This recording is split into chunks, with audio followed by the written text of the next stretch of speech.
All right, Nicole and Terry, we are past 7 o'clock.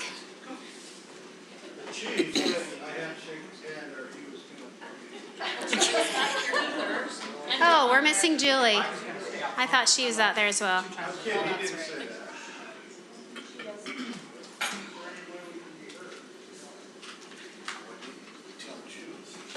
I just realized that Julie wasn't in the room. Well, there she is. She is in the room. Terry's just mad I didn't call you out. So.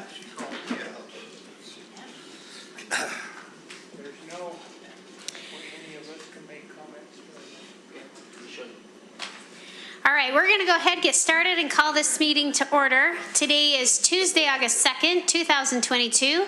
We're going to start by indicating who's here. Let's begin with Terry. Terry Barton. Julie Jackson. Nicole McDermott. Chris Wynn. Clark Nelson. Dave Garrett. Rich Nye. And Karen Winder. All right, we have a few groups with us. Let's see, GEA. Michelle, you're here. Who do you have with you tonight? Nobody, huh? Hey, you are somebody for the record. Okay. Oh, okay, great. Our foundation, do we have anyone? Grand Education Foundation? Not today. GESPA. Hey, thanks for being here. GAEOP. Gaina, thank you. And Julianne, thanks for being here. PTA. It's summer. PTA's on vacation. Okay, we're going to be led in the Pledge of Allegiance by... do we have middle managers here? Oh, well, stand up. I'm sorry, guys. Introduce yourself really loud. I'm Sherry Wilson. Troy Anderson. Brian Breeze. Russ Stoffer. Welcome. Thanks for being with us. I'm sorry to overlook you guys. I apologize.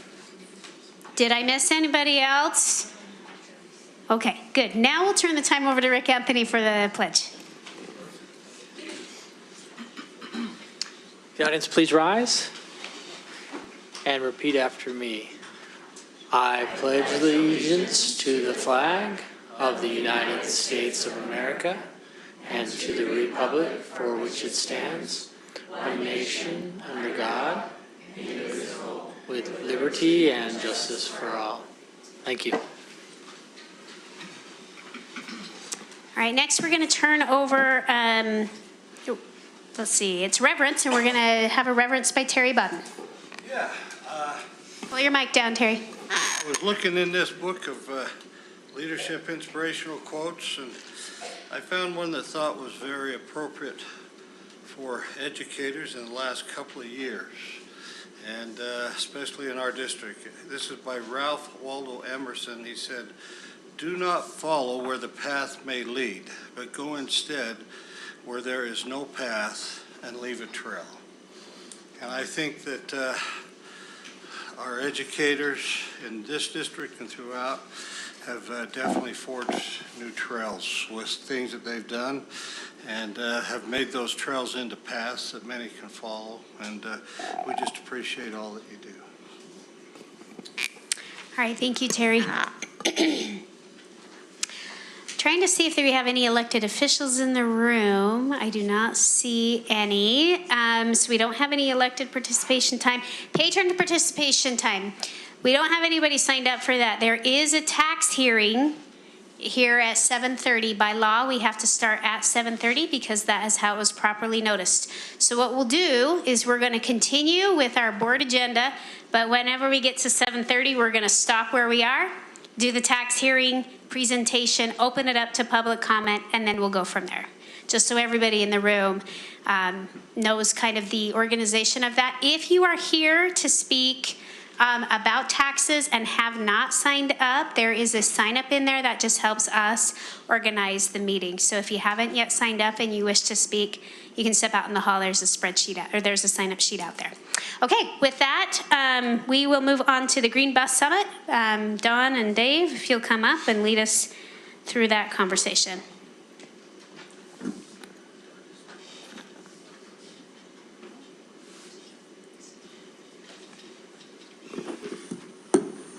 Just quick by introduction. I hope you all know Dr. David Gaddy.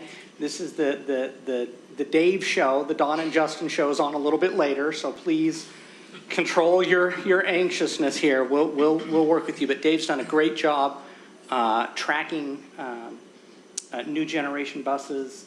He's done a great job running the department. So super excited to learn an awful lot about this. I've learned some helping him put the slide deck together, but he'll really inform us. So appreciate it, Dave. It's all yours. All right, thanks. It's good to be here. It's not a lot of times we get to talk about transportation, but I do acknowledge that most of you, if not all of you, in probably the last month or two have seen an increasing amount of patron and community member input regarding a lot of excitement around the idea of maybe the Granite School District going down the road of electric buses. And so Don and I have kind of had this on our radar for maybe the better part of a year. And every year there's a big conference in Reno, Nevada. And it's usually we go there and learn about the new bus safety protocols and the federal laws and regulations about busing. And this year, the entire summit was named the Green Bus Summit. So the whole conference was centered around the green bus. So let's talk a little bit about the elephant in the room that's driving all of this excitement and emails and people wanting to be part of kind of that green bus electrification project. The government has a grant through the EPA that was part of the infrastructure bill that passed, the bipartisan infrastructure bill, that has dedicated about $5 billion toward the purchase of electrical buses, alternate fuel buses, and infrastructure for electrical and alternate fuel vehicles. $2.5 billion of that money is specifically just the crosshairs are on electric buses. And then the other $2.5 billion are anything other than diesel. So you have those two pots. So really, that other 2.5 that's anything other than diesel can also go into the electric bus pot. So up to $5 billion for electric buses. And the funding is going to be given out not all at once, but in multiple rounds over time. This first funding round closed, the application process closes August 19th, and it's the first $500 million of that funding. And the Granite School District has submitted an application, and we're complete, we're in, and we've applied.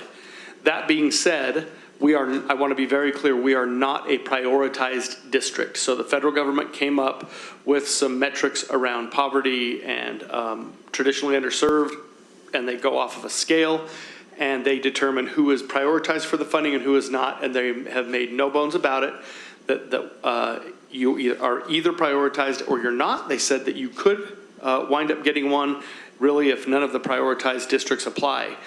So this is just kind of the cycle of that. The applications are due by the 19th of August. They start looking at them in September. In October, they kind of say, all right, we'll know by October you were selected or not selected.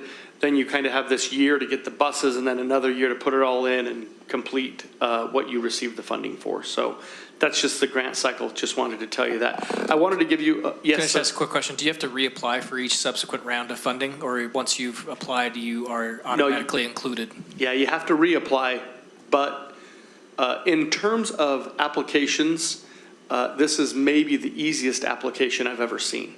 And so it's not where you're writing goals and metrics and putting all of those things in like you would if you're applying for an educational grant. It's basically what buses would you turn in and what buses do you want to buy if you were selected. So, but yes, we will reapply every round, but again, the application is very simple, so it's not super time intensive.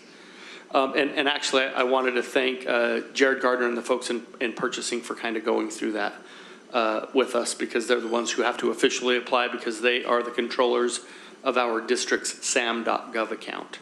So the person who was at the summit at one of the main sessions, her name's Esperanza Perez, and she is the tribal coordinator and school bus lead of UESPA. I just want to set the mood for our chances. She said with a big smile, there are 7,800 school districts that are prioritized. And $500 million buys about 1,000 school buses. Even if every school district that applied received 5 buses out of this, only 200 of those 7,800 entities would be successful. So, and she said with a wink, and if you're not prioritized, your chances are even lower than those. So on the first round, just wanted to kind of put it out. I recorded that and wrote the quote out of my phone. So just to kind of give you an idea, so about the cost of an electric full-size school bus is about $375,000. Because we're not prioritized, we would receive about $250,000 per bus. And I believe our application has 4 buses that we would trade in. You could list up to 25, but we listed 4 because we don't know that the infrastructure would support it that quickly. So we'd get about $250. Right now we're paying about $150 to $160 a bus. So we would actually come out a little bit probably in the black on the bus purchase. And then we would receive about $20,000 for the infrastructure, the charger, getting it installed, and those cost about $30,000. So some of the money we'd save on the bus, we would pay for the plug. So it would about be a wash if we were successful to get those buses. So here's the question that I wanted to ask when I went there. Well, can this be done without grant funding? Right now, our clean diesel buses are about $160,000 a piece, and you're looking at about $400,000-ish of an investment per electric school bus. So it'd be about 3 to 1 the cost for every electric school bus versus a clean diesel. So we could do it, but we would either need to increase the budget for purchasing buses about 3 to 4 times to cover those costs, because we couldn't only order 3 or 4 buses a year and maintain a fleet that meets the transportation needs of the district. So we actually get about 20 years out of a life of one of our buses. So by the time they're at 20 years old, they are ready to be someone else's. So How many buses do we recycle every year, just to give us 10. an idea? So 10 Yep. come in and out every Yep, we have a 10-year cycle. We have about 200 buses, and so every 20 years, the cycle turns itself over. Did that answer your question? Okay. Thank you. So let's talk about the cost of ownership idea. So I know that there are a lot of savings, and we'll talk about that in just a second.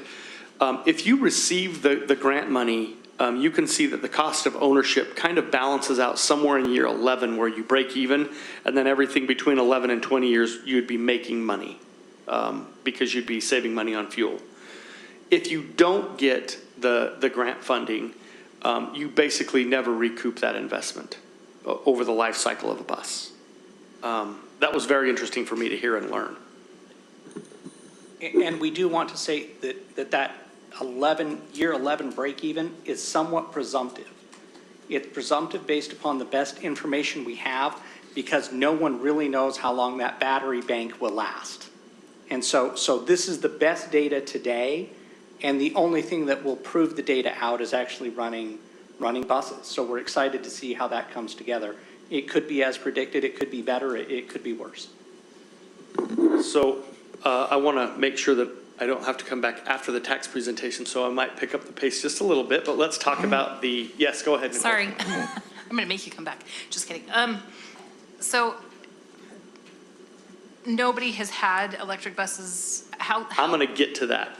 You're going to see that and you're going to go, oh, okay. So the process of electrification. So first we would invite our utility to come out and survey our site. They would say most sites are not developed for high voltage, and specifically not for high voltage DC power. So they'd have to come out, they'd look at it. I don't believe our site is built for that right now. So there would have to be some in front of the meter stuff that we would have to upgrade, and some behind the meter stuff that the utility company would have to upgrade, for which they would require service contracts and all that kind of stuff for them to upgrade for us to be able to charge those electric school buses, because it's high voltage stuff. So once they come out, we would be selecting the buses and chargers, or whatever we're going to order. We would go through state procurement procedures, and right now there are some big supply chain issues with chips and battery packs and that kind of thing. Then we would be installing charging stations while we're waiting for the buses that we ordered. So that would be a little seamless. Once it arrived, we would hope that we've already got everything ready for those. And we would generally be relying on phase 2 power, which is the medium. So phase 1 would be like a wall outlet, phase 2 is like a dryer outlet, and phase 3 is like lightning. hitting you. Like, it's pretty powerful. So we generally do phase 2, but if we need rapid charge stuff, we would want to have a couple of phase 3 chargers on hand for the event that we had a power failure or something the night before. We could get buses up and going. We would want to select the routes that receive these electric buses. Right now, electric school buses, you can bank on about 80 miles a day.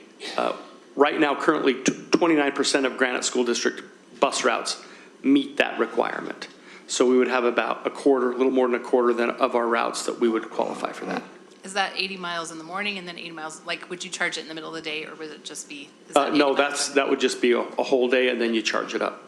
And then once all that's in place, you're ready to run some electric buses. Just a couple of considerations.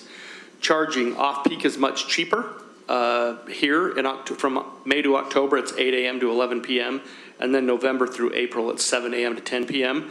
So we would want to purchase smart chargers that would know when to turn on and when to turn off. We would have to retrofit the shop. These are really heavy buses. I don't think our lifts would work based on the numbers that they gave us, the specs.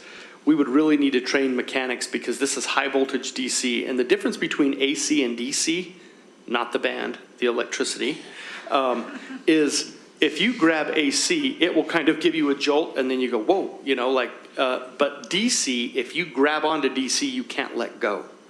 So we would have to go super duper heavy on safety training for shop techs to prevent some serious injuries.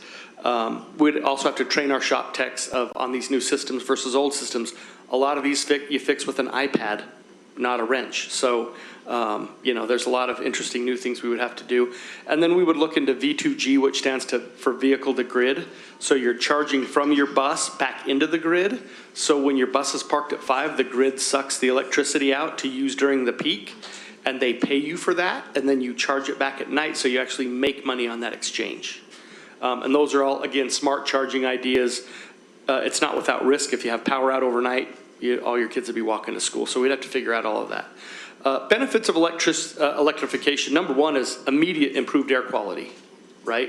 No more emissions. Diesel buses still emit. Even the clean diesel buses still emit. Not as much, but they still emit. Fuel savings. Probably most of you have been to a pump in the last few weeks. It'd be so nice to charge for 5 cents per kilowatt hour at night versus $4 a gallon, $4.50, $4.60 for fuel. There would be some subsidies involved. There's some different ways you got to make sure that it works. And the buses are generally nicer. They come with air conditioning. Our drivers would go crazy for that. And they come with heat. But remember, all of those things, when you use those things, it's coming from a power source, so you get less mileage out of the bus on a charge. And for the record, they have way better acceleration. Let's talk just quickly about our desire to electrify. I'm going to be a little bit honest here. I own a Tesla. Well, my wife owns a Tesla. And every once in a while, if I'm really good, she lets me drive it. And there are some amazing benefits. So we charge our Tesla at night. We have a smart charger. And we pay to drive the car for 360 miles. Costs us roughly $3.50 to charge it. So the savings are bonkers. Like, we love it. There's undoubtedly, like I said, the immediate air benefit. The predictions of savings, you can see that when you get there, you start paying for it. Without the incentive, you don't quite get there. But the one great thing is the Granite School District would be considered a leader in clean buses, and you're going to see why here just in a second. So I went to this conference and I learned this. All this hubbub about electric buses, and there are literally 1,738 electric buses on the road today only, right? I told you that I owned a Tesla. Well, Tesla's first model popped out in 2008. We bought one in 2021. So we let Tesla figure out that car for 13 years, so most of the bugs are out. Tesla's, the first one was $95,000 to buy, and they were so bad that they had to offer free lifetime supercharging to buy them. These buses we're talking about are in Gen 1 and Gen 2, and there's only 2 models that are even available in Utah because there's something called the Colorado Rack Test, and the other models haven't been able to pass it yet. So more people will join the market. That will drive price down by supply and demand. They'll get the parable of the $1 million golf ball. When you make the first one it costs you $1 million because you're engineering this and designing that and doing all of these things. But then the next 1 million golf balls cost you like 10 cents a piece once you figure it out. It'll be the same thing for buses. Pricing, we guess, will go down over time. My mom and dad paid like $800 for a microwave in like 1983. I can go to Walmart today and buy one for like $30. It's probably even more powerful. So we're hoping that those prices will come down over time. So kind of my conclusion that I just want to share is, while I am even a participant in electric vehicles, I think it's super early for us to jump into buying them without the grant incentive to help us, because it's just too new of technology. I would like to wait 3 to 5 years, let more manufacturers come on board, let them work out bugs. We've talked to several people that are like, you know, man, there was an electric bus fire and some of these things, and we hear these things and we go, this would be a good time to go really slow. So I just wanted to share you, after going to that and reading and immersing myself in it, as I think as well researched as you can be, opinion professionally is, while I am super geeked to go do it at some point, I think 3 to 5 years is a good time to wait to let all the technology catch up, let the market catch up. And right now, with the federal government infusing $5 billion, supply is going to be short, demand's going to be high, prices are going to go even higher before they come down because of this kind of artificial demand placed on those markets. So does anybody have any questions? So the question that I did have was, of those 1,700 buses that are on the road, what's the longest one that's been on the road so far? Do you know? I think they've only been out for 2 or 3 years. Okay, so it would be good to kind of gauge the lifespan of that battery Yeah. and see how that goes. Yeah. We do have some, I'm going to call it closed circuit system buses that may be a university shuttle. They've been out a little bit longer, but the open road buses that Dave talked about, they're a little more bleeding edge than a closed circuit bus that's close to maintenance, close to chargers. I just have a quick question. Would we want to switch all of our buses over to this, or do some kind of like half and half model so we have the, Yeah, that's a good question. You know What what I would mean? drive Would that this wanna be- decision would be a couple of things. Our ability to purchase, and secondly, the technology of batteries. Right now, only 29% of our routes even could do that. Does that make sense? So 70% we couldn't convert over. And then also, we have like field trips and over-the-road buses. Salt Lake School District got super excited about their new electric bus, and they sent it to a field trip in Heber, and it rolled back into their yard with less than 1% of charge. They also had an event when our power went out in the winter that their chargers didn't turn on. Well, they didn't even think to know what they didn't know, and they had to pay a fortune to get all those buses towed because they can't tow an electric bus. They have to be flatbedded because you can't tow an electric vehicle. And so they had to have them towed back. And so, again, we would love to learn from others. Can you go back a few slides where it talks about the peak hours of charging? I think we have our times backwards. So it says May through October, 8 a.m. to 11 p.m. Is that really 11 p.m. That's the peak. Make to it- 8 a.m. No, it's 8 a.m. to 11 p.m. is the peak? Yep. So Remember, it charges during the day? Yeah, remember, May through October, it starts getting hot really soon, so air conditioners start kicking on, all of that stuff, as soon as kind of the sun comes up for a second. Just reading basically off-peak. Clarify that. It says- Yeah. It says peak on it. The peak, you're reading Right. as peak, not off-peak. We would charge not on those hours. Yes, we would charge. Oh, I have that backwards in my head. Yeah, we Okay, would thanks, charge Don, starting for at reading my 11. mind. We would charge starting at 11 and want to be done by 5 or 6 because our buses start rolling about Yeah, 5:30 in okay. the morning. That makes more sense. I was really trying to make that make sense in my head, Yeah. and it wasn't. Any other questions for board members? I just, I think it's great, and I appreciate that you guys have done some work on this and that you have really looked into what it would take. As we said before when we talked about the initiatives that we have a desire to do, we also have a very important responsibility to our taxpayers that as much as this is exciting, that we don't spend what we don't have, and that we Yeah. don't, we have a huge responsibility to that, and we want to keep that to that. So Yeah. I think what you guys have discovered is great, but it's also wise in your recommendations, and let's see how this goes down Thank the you. road.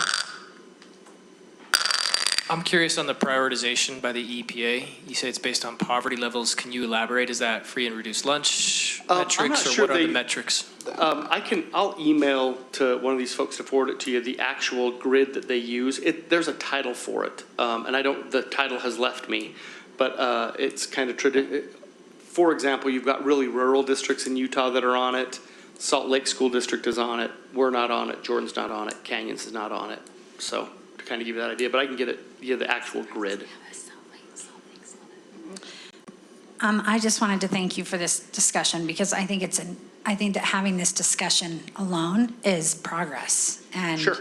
And while I've been interested in this, I have not been able to find this kind of information.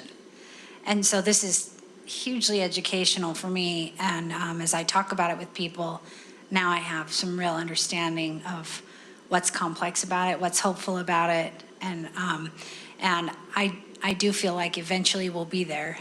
And so I'm really glad that we've got our eye on the prize. I think that's really exciting. Yeah, and I'll tell you, I mean, the handwriting is in spray paint on the wall, like big black magic marker, like electrification is coming, right? And we understand that. And we're not going to be the last adopters, but I also don't want to be one of the first 1,800 buses with bus fires and buses breaking down that have to be flatbedded back to the yard. Perfect. Hey, thanks, Dave and Don. Thanks for all of your support for transportation, by the way. Thank you very much. Well, thanks. For those, if you don't know Dave Gaddy, he's a mastermind behind a lot of efficient routes to where we get kids where they need to be safely in a timely manner. And if you tour the transportation hub, it is just a sight to be seen with how organized and detailed everything is. So, Well, thank you. Thanks Dave. for my people, too. Thank you. All right, it is 7:30, and we're going to go ahead and start our Truth and Taxation hearing. If anyone, once again, just a reminder, if you're in the audience and want to speak at this hearing and have not signed up on the sign-up sheet outside, if you'll step out in the hall and do so, that helps us to remain organized up here.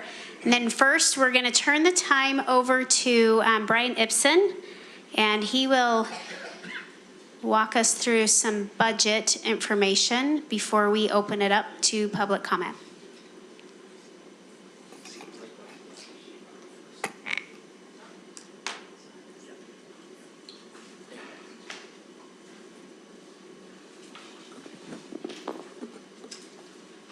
All right. Thank you, board members. So we're going to jump right into this. As we did the budget hearing back in June, we discussed the need for this truth and taxation hearing in August as a result of our property tax rates and some of the shift and change based on our long-term capital needs plan. And so we'll go into the details of that, talk about what's going on and why we're having this hearing this evening. So to review the timeline, June 1st, we made our proposed school district budget available online. So that was when that was accessible for the public to view.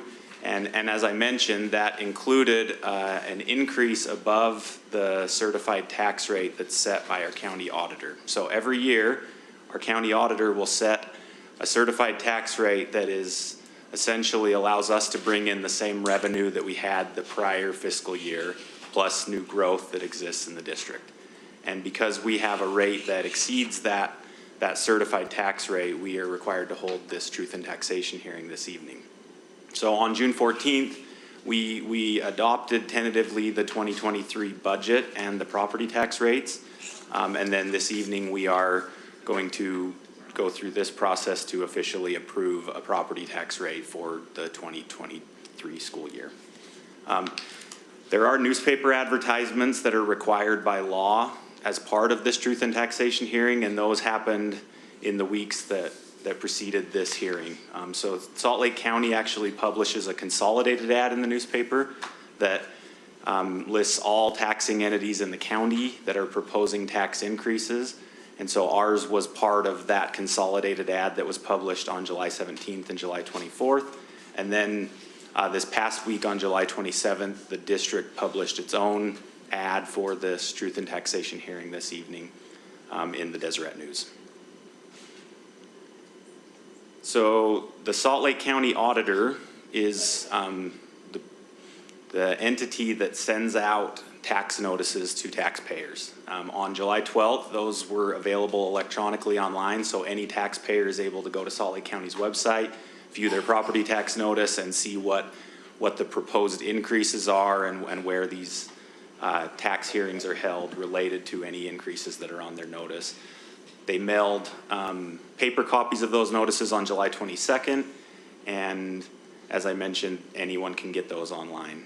And then obviously this evening is the tax hearing to discuss Granite School District specific tax increase and what is happening with our shift for capital needs.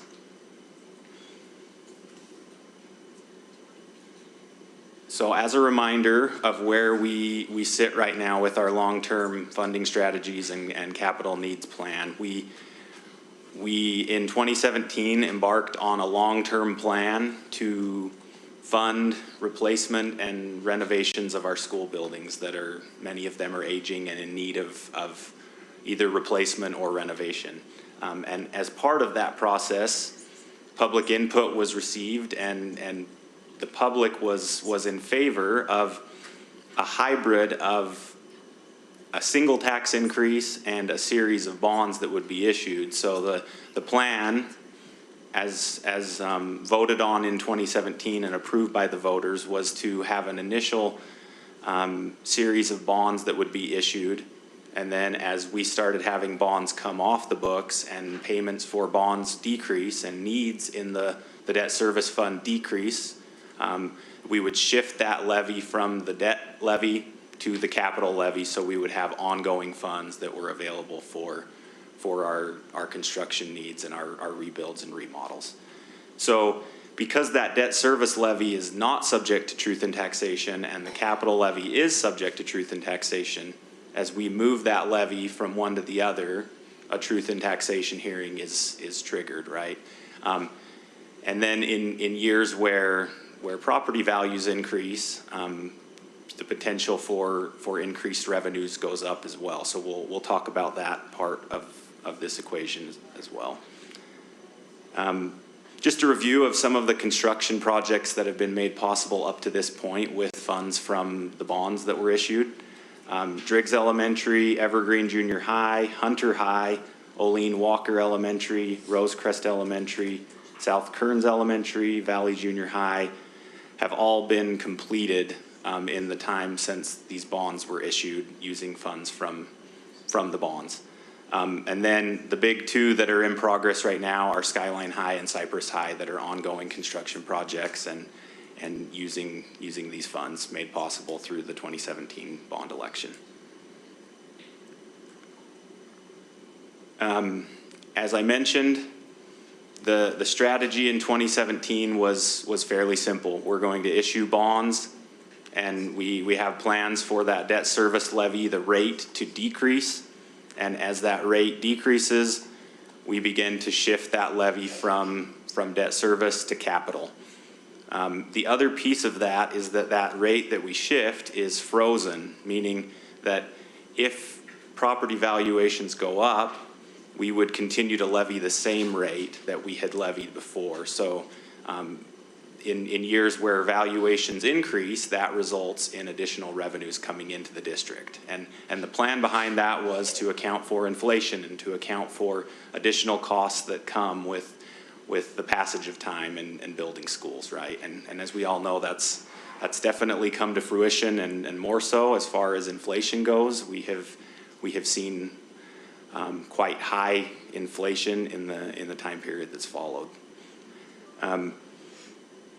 In June, the board took action to actually make an adjustment to that frozen tax rate. So we had a frozen tax rate that had already been moved from debt service, and we were planning to move additional rate from debt service to capital. And the board made a decision to reduce that in light of the fact that this year property valuations had increased drastically, more so than we were anticipating them increasing. And so in order to reduce that burden borne by taxpayers this year, that decision was made in June. So this kind of illustrates where we were with the two options that we discussed in June. The first one is if we had left that rate frozen at that 001957 rate and not made that adjustment, we would have brought in revenues to the capital projects fund through this levy of 90.4 million. Because we made that one-time adjustment and we moved that combined rate down to the 001767, we actually will bring in 81.8 million through this piece of our levy in fiscal year 23. And so this kind of was seen as the minimum level to proceed forward with construction projects that we had planned to allow for us to continue to cover the costs that are rising due to inflation, but was keeping the taxpayer in mind that we're trying to find a middle ground there, right? And so that's where we landed in June, and the tentative property tax rate that was approved in June used this 001767 combined rate between debt and capital. So this chart kind of shows it for all of our levies where we're at right now. As you can see on the two orange highlighted lines, we have a rate adjustment of this 000190 that our capital local rate that would have been in that move from debt piece was adjusted down by the 190, but we did still move up from debt service an additional 000145 to get us to that combined rate again of the 001767. So if you add the capital local piece that's moved from debt service and the debt service rate, you're at that rate here of 001767. This shift and what we're doing this year will generate an additional 6.3 million in revenue for our construction projects in fiscal year 23. So there is additional revenue coming to the district as a result of this move. It's just not as much as it would have been if we would have maintained that rate frozen at where it was. Timeline on our projects. Cypress High has a projected completion in 2025 and Skyline High in 2026. But in this coming fiscal year, we plan to spend through all of the rest of the bond money that we received from issuing bonds in the years that followed the election. So because we're finishing with that bond money, we will be shifting over to this capital ongoing money that has been coming in since that shift happened in fiscal year 22. So the need is there to have this money in the capital projects fund to begin to cover these Skyline and Cypress rebuilds, and then the other projects that have been promised and planned following those two schools. And again, like I said, these budgeted increases are really necessary.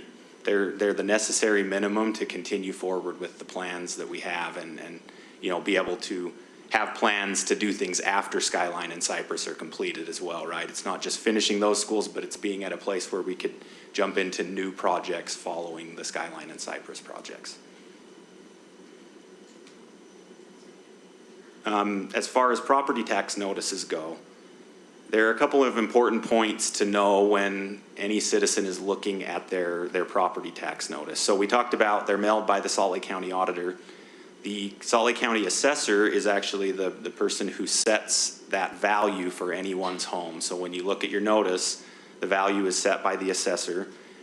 The Granite Board of Education sets one rate on your property tax notice, the rate that's specifically labeled as Granite School District. And then you have two other rates that come through Granite School District, but that you as a board don't have any control over what the rate is. And that is the state basic school levy and the charter school levy. Those two are set by state statute. The formula is in statute, and we are required to levy what they tell us to levy on those two. And so there can be some confusion at times because all three of those technically are levied by the school district, but it's really only that one Granite School District levy that we're here discussing tonight.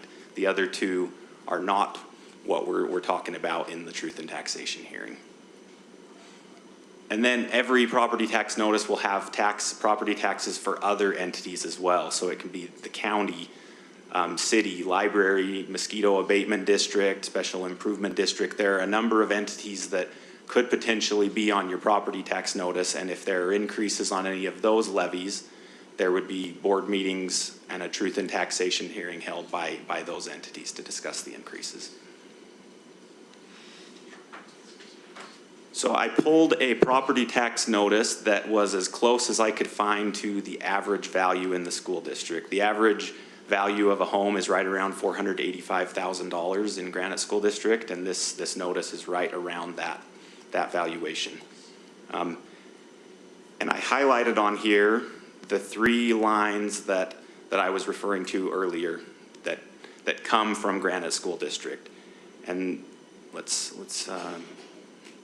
move on to a closer look at the specific levies and the taxing entities here. So the way that the notice works is that it shows you what your rate was in 2021, and it shows you what the rate would have been in 2022 if there were no change to that certified tax rate that we talked about earlier. So that the county sets the certified rate, and if any entity goes over that certified rate, that's when there's a tax increase, and that's what's shown here, right? So as I mentioned, the yellow line here is Granite School District, and that's the rate that you all set as a board that we're talking about tonight. And as you can see here, the rate that would have been if there was no tax increase would have been a 004423. With this increase that we're talking about tonight, we're at a 004570, which is a 3% increase overall in the property tax rate for the school district, or the revenues that will come in. The state basic school levy is increasing this year by 18% over what that certified rate would have been, because there was legislation passed a few years ago to freeze that rate. And so as valuations have gone up this year, that's increased pretty drastically from what it would have been otherwise if they hadn't passed that law to change that formula. So just to review, this 18% gets factored in sometimes when we're talking about the overall rate of increase for the school district, but that is not a rate that we set or that we have any power to do anything about, right? That's a required rate that we have to levy.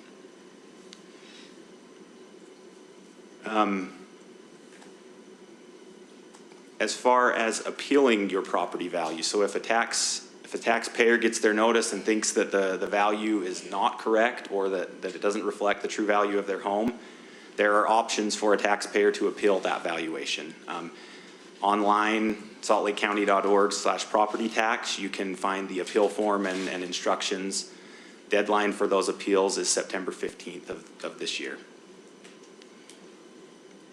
And then there is statutory tax relief for certain taxpayers that fit into various qualifications. So circuit breaker tax relief is for those 66 years old or a surviving spouse. Indigent tax relief for those 65 years old or receiving disability benefits.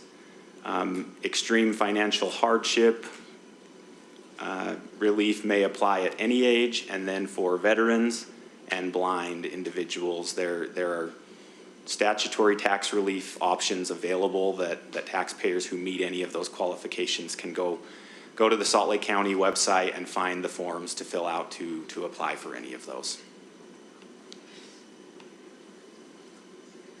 So at this point, are there any questions from the board, or do we want to move on to public comment portion of the meeting? I think we'll save our questions because I know we have several in the audience who have signed up to speak and are here to speak. And so let's hear from them first, and then we'll open it up to board discussion. Ben. Yeah, thank you for a moment here. Just really quick, we did have some individuals sign in to our sign-up sheet to speak, thinking that it was just signing in for the meeting. So I didn't want you to be volunteering yourself to speak if in fact you just wanted to attend the meeting. But also, since we still have some availability, if you did want to speak, give you an opportunity to come up and sign in as well. So I'm going to read the 4 names that I do have. Jay Blaine, you want to speak? John Sansom wants to speak. Wilmer, I'm going to say this wrong, Fairdo, would you like to speak? And then Spencer Rich? Okay, he's good. And then if anybody else would like to come up and Please speak. raise your, come on forward. We want to make sure that you get your opportunity. That's why we're here tonight. Anybody else wishing to speak? The names besides the names he read. We don't want to miss anybody. Okay. And I do also have additional forms if people would like a handout on that kind of explains what Brian was just speaking to us about. So raise your hands if you'd like a copy of that, and I'm happy to share one of those with you. Otherwise, we can start with Jay Blaine. All right, Jay Blaine. Now, as you come up to give public comment when we call your name, we are required to get your name and address. That's just required. So if you'll state that and then take a 3-4 minutes and give us your thoughts. Okay, thank you. My name is Jay Blaine. I live at 2815 Berwick Place in West Valley City. Lived there for about 35 years. So proud patron of Granite School District. Also a former teacher as well. I appreciate the opportunity here to speak. My day job, I work a lot with property taxes, so I know a little bit about it. Very good explanation, thank you, about it, and hopefully the public was listening to his, I thought, excellent explanation. I would speak very highly in favor of the plan presented here tonight, support the efforts to be prudent in the handling of the property tax. And I would also point out one thing that was not mentioned.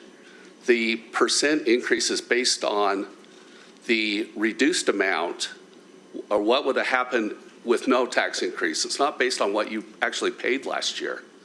When I look at my property tax notice, and I'll be just up front with it, I paid $942 last year. These are just the round numbers. And it would have floated down to $930 this year, the Granite School District portion. And it's slated to go to $961. Well, the increase is based on the floated down amount. So my increase actually is only $19, not the $31 on my tax notice. So it's actually less if you look at the amount you actually paid last year, not the amount you were predicted to pay if no action was taken by the board. So, but even with the action taken by the board, if you look at it for my house, which is pretty close to the average, my valuation is about $385,000. That's with a $61,000 increase this year in valuation, which just absolutely floors me. It's incredible. Only works out to $2.50 a month, basically. $250 a month. How many of us could just, I realize there's people who have fixed, they call them fixed incomes or incomes that are being hit right now by many different things. Even Social Security, the COLA, my wife's on Social Security, my son's on Social Security disability. They're both disabled, but the COLA for that will even be better than that. There's a lot of pressures on people's incomes, but $2.50 a month for the average person here is not overwhelming. The board did not adjust their other levies. The board levy, which they could adjust with just a vote, dropped significantly and maintaining the same amount coming in. So they're being very prudent. There are districts around us that are receiving a lot of flack, a lot of negative feedback about what they're doing with their taxes. So I think the Granite Board is being very wise and very prudent. They're handling the needs that they need to do. If they did not do this with their capital levy, they would need to take it out of the general fund. The money would have to come from somewhere. to meet the costs of their building projects that they're doing. They cannot say, oh, we're not going to finish Cypress and Skyline. They have to finish those buildings. That money has to come from somewhere, and it is in the best interests of the residents, all the residents of the district, that they do this in this way, because otherwise the money would have to come from the general fund of the district where they pay their employees, that they have to retain and recruit and retain these employees, all the way from all the teachers in the classroom, the aides, the bus drivers we talked about earlier, and which is an increasingly difficult task every day. So this allows them the ability to put the money in the right place and not take it from somewhere else where it would be really devastating to their budget as well. Thank you for your time. Thank you. Thank you, Jay, for taking the time to be here tonight and sharing your thoughts. Okay, next, John Sansom. I'm sure I didn't pronounce that right. You can come and tell us. Handsome Sansom. I like it. I like it.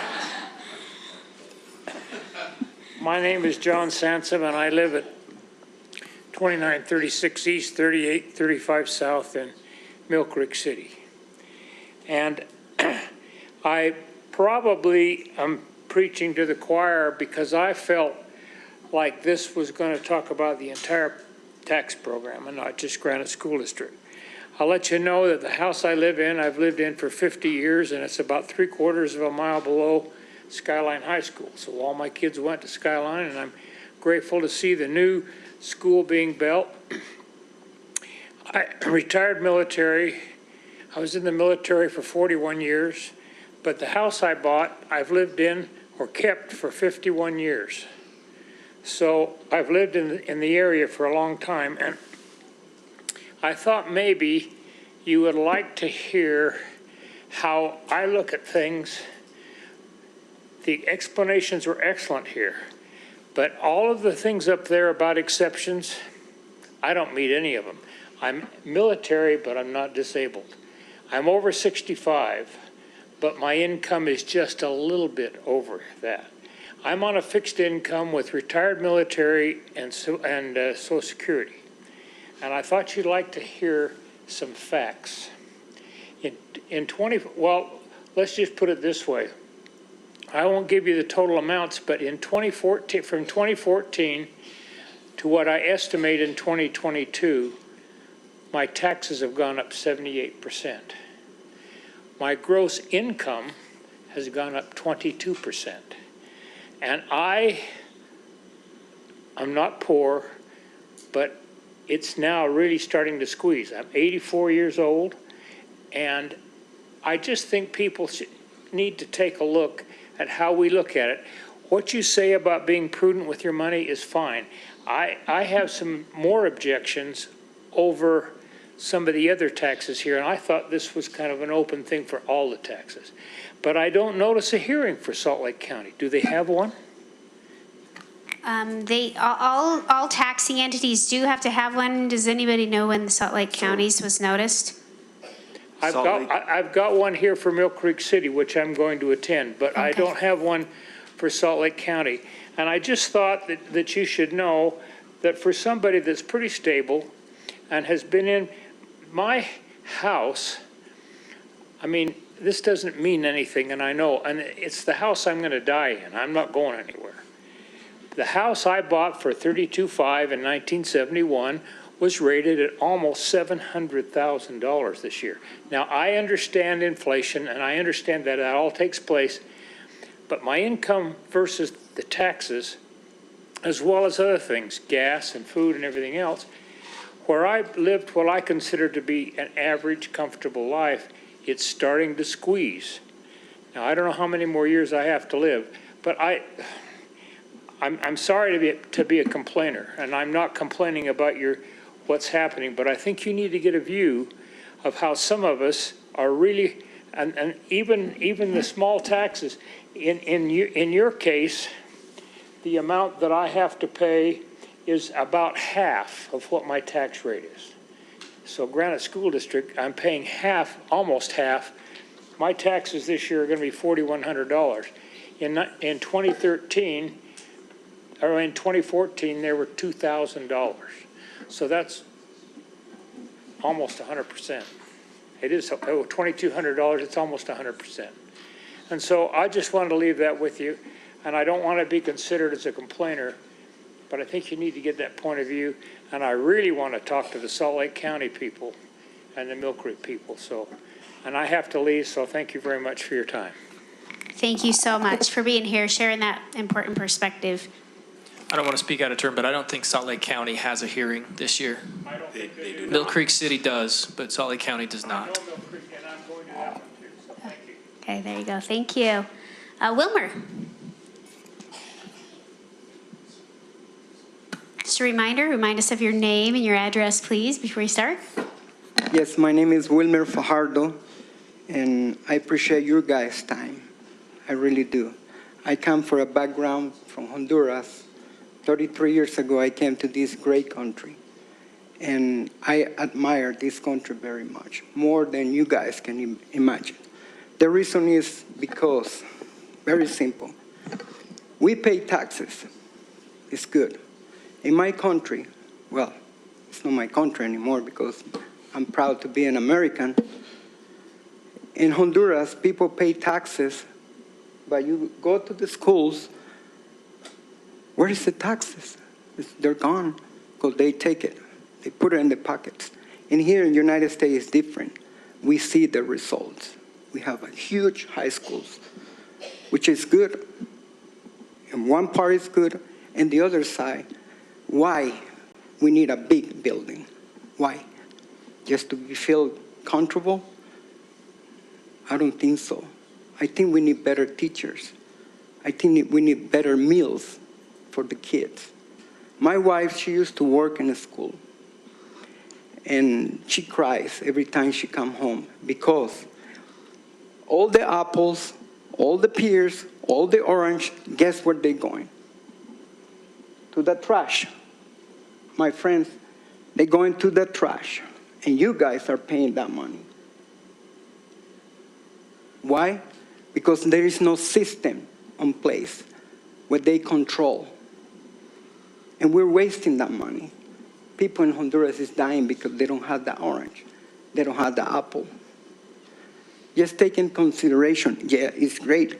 That school has been there. It was built in 1918, long time ago. They're going to destroy the history of that town. Is that fair? Just because we want to put a huge building and look good when we're going to destroy the history of the Magna, Cypress Hill. My nephew, he grew up in there. He was born in there, and he went to that high school. Do we need that huge high school? I don't think so. Learn from what the Church of Jesus Christ, the Latter-day Saints, they're doing right now. They used to build a big temples. Not anymore. Something is small, and the same spirit is right there. Implement the same system. Instead of building huge high schools, let's reduce those high schools and put good teachers and reduce the apples. And let's be simple. Life is too short. We're going to die tomorrow. We don't know if we're going to go to heaven or to hell. I believe in God, and I believe there is the devil and it's the good. The people is working behind this is smart people, and I admire your job. I admire your job because you guys, we have a good police officer, we have good fire department, we have good school district. But put it on my side, I work hard. I just barely get out from work. As a maintenance supervisor, I just barely get out from work. But I want to learn what you guys have to say, you know? And I'm proud of that man over there, that police officer. You know, they need to make more money because they're risking their life. The teachers, they need to make more money. You know, they're good people like you guys. And I'm blessed. One more time, I'm blessed to be here. And thank you so much for your time. And I don't have nothing else to do. I hope you put this in your praise and don't keep raising our taxes. I work hard for this. Thank you very much. Thank you so much, Wilmer. All right. Liz Egan, is it? All right.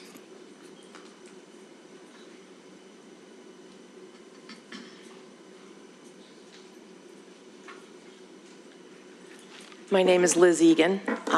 I worked for Granite School District for 24 proud years at Hardvickson. I know.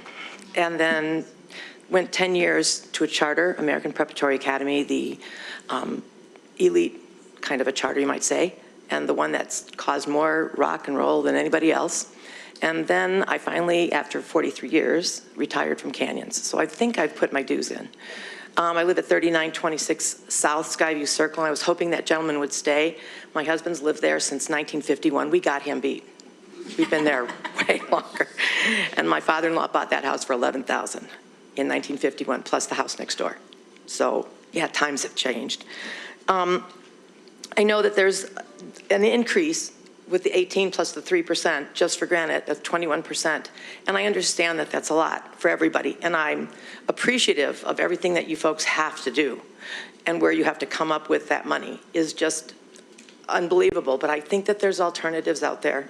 When I look at the land, the Utah Trust Fund, and I'm looking at 3.4 million acres, and as of July of 2021, 92.84 million was distributed, but there's 32 billion with a B there.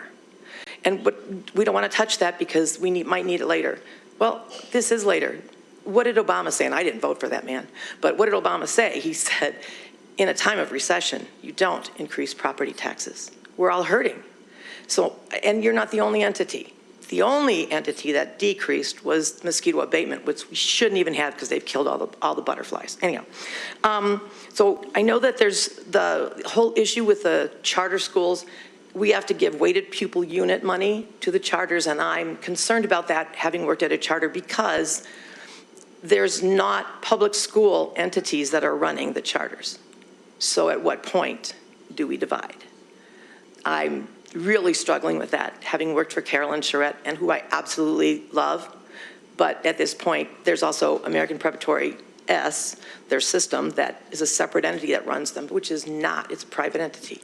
So how does that become a public entity that's receiving federal funds? Because you're paying for them too, and I do know what they make, even though that doesn't have to be put out there. Anyhow, I'm not gonna get into that. Okay, so my question is that if there could possibly be another thing that could come up. I'm really concerned about school lunch, because it's not just school lunch. It's the breakfast program, it's the after school, it's the money that goes to the daycares that serve those children who need that.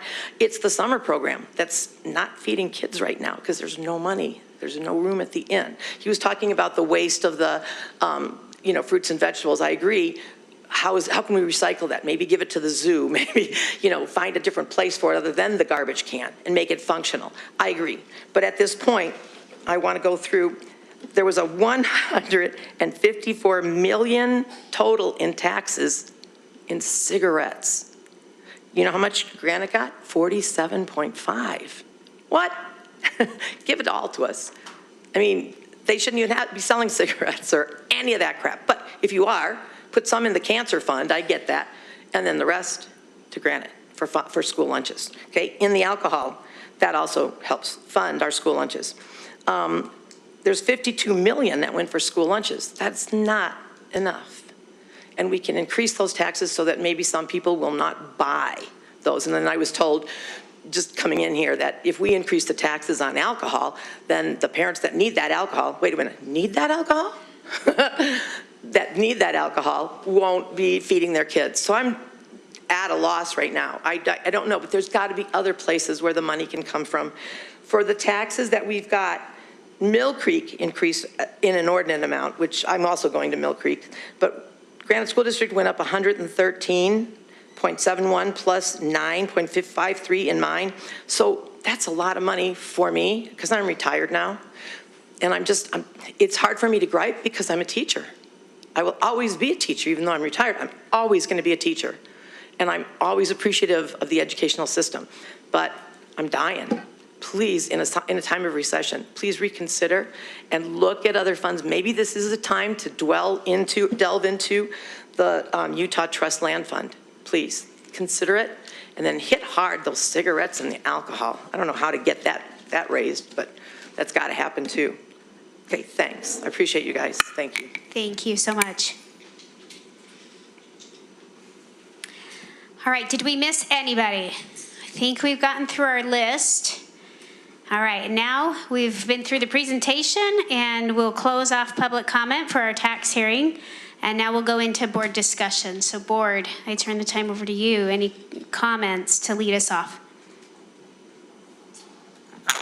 I just want to comment about the direction the Granite District wants to go as to why we take the debt service money and put it in capital.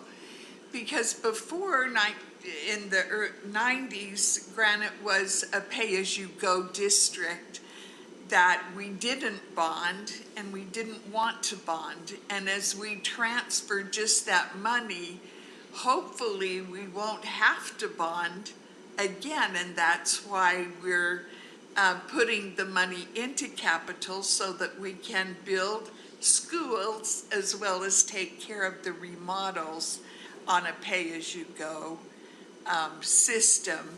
And that was what we agreed to with the 2017 bond proposal. So sometimes that gets lost in us common folk, that as to why we're putting money and more money into capital. It's just let's try and avoid bonding. In the current environment especially, bonding is becoming more expensive. So we bonded at a time when it was a lot cheaper to do so, and moving forward, those costs have gone up. And so I think the model we've chosen is a good one for the future, that we'll have ongoing money that can fund that on a pay-as-you-go basis. When we discussed this back in June, the initial, if we had not taken, the frozen rate would have actually been an $89-90 per average household increase. And our board actually took action in June to say, you know what, times are tough for our taxpayers right now. So we were looking at this $88-ish a year versus the $38-39. And so if we had just kept the frozen rate, we would be talking an $88 increase. But we actually saw, many have mentioned, that we are in tough times. Inflation's crazy. Gas is more expensive. Food's more expensive. We have some families choosing between gas money or grocery money, or how do I get to work if I run out of gas money? And we really do understand that, which is why back in June we actually chose to take a one-time action and not freeze it, but lower it so we could get to this $38, $39, which is the minimum needed to maintain. We're not gaining anything, we're maintaining our construction projects. And so I just wanted to make mention of that, because we still are, yes, we are getting those $38, $39 on an average house, but we are sensitive as a board to the burden, and we recognize other entities are also raising theirs, their rates as well. Another thing, you know what? I don't know how we can get more tax money from alcohol and cigarettes, but that would be great. Trust land funds, unfortunately, those come to us in a per pupil allocation from the state. And so that comment would be wonderful. Let's get that message back to our legislature, because they're the ones who controlled that particular pot of money. Just to clarify from your public comment. I just wanted to address that, because I was like, yes, how can we look into other funding sources? All right, so those were just a couple of comments that were on my mind that I wanted to share tonight. Terry, you were grabbing the mic. I just wanted to say thank you to those who came and spoke. We truly appreciate it. And I think everyone in this room is feeling the effects of inflation, increased costs, and the difficult times. But I assure you, as a board, we're doing as much as we know how to do and can do to try to minimize and protect those tax dollars they are sacred to us as those dollars are to you. And but thank you for coming, whether you spoke or not, for having the courage to come and share your concerns. We share those concerns too. Thank you. Any other comments? All right, so this is, go ahead, Julie. I appreciated the things that were said today, and it's really important to understand a perspective other than your own. So when you come and take the time out to share your perspective, it has an impact, or it has impacted me tonight. And especially, I understand what it's like to be a struggling young adult and a struggling young family and a struggling, teenager family. I don't understand how it is to be struggling retired. And so those of you who are here to talk about that, it's especially important that you've been willing to take the time to do that. I really appreciate your time in sharing that perspective. And also recognize that I need to learn more about what's going on with retirement and how that's working for all of you folks, and will work for me soon. I also just wanted to share how much I appreciate the brainstorming of ideas, because I think that also is really helpful and creates gets the wheels turning for us too. So thank you for that. Okay, any additional comments? This is an action item. We do need to set a tax rate tonight, so do I have a motion? Oh, we have two action items, don't we, Brian? Two action items. Two So action items. One would be to officially adopt the budget Correct. for the year. I overlooked that bullet point. Okay, then let's set do the that tax one first. So adopt the 2022-2023 budget as published. I make a motion that we adopt the 2022-2023 budget as published. I'll second. We have a motion on a second on the table to adopt the 2022-2023 budget as published as final action. Any concerns, questions, or comments? All in favor say aye. Aye. Any opposed? Motion carries unanimously. Next, we need to set the tax rate. Do we have a motion?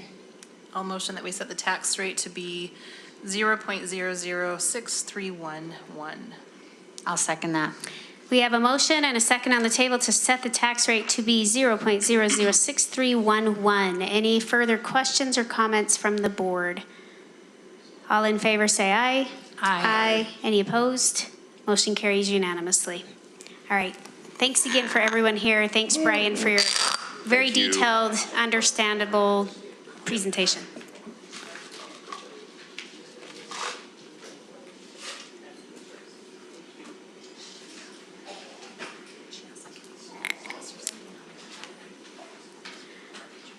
All right, we will officially close our Truth and Taxation hearing, and we're going to move on in our agenda. We're going to go back to our second admin report, our construction and capital update by Dawn Adams and Justin Nagley.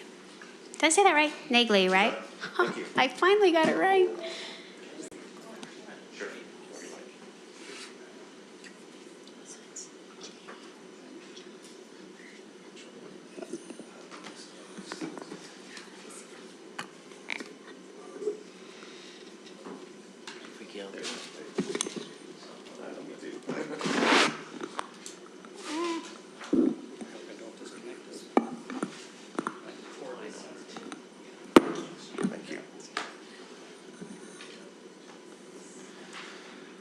Thank you. Okay, well, we're glad to be here. And I already heard from a willing participant in the audience to hurry it up, so I guess we'll go fast. How's that? We are, jump right in, and we'll talk about security. There isn't any changes from the last month report on progress for new projects. We'll go over that. The three that are in construction right now. We'll have some pictures in just a second, and the other ones are being designed, so we're moving that ball forward, but that's the same as we had last month.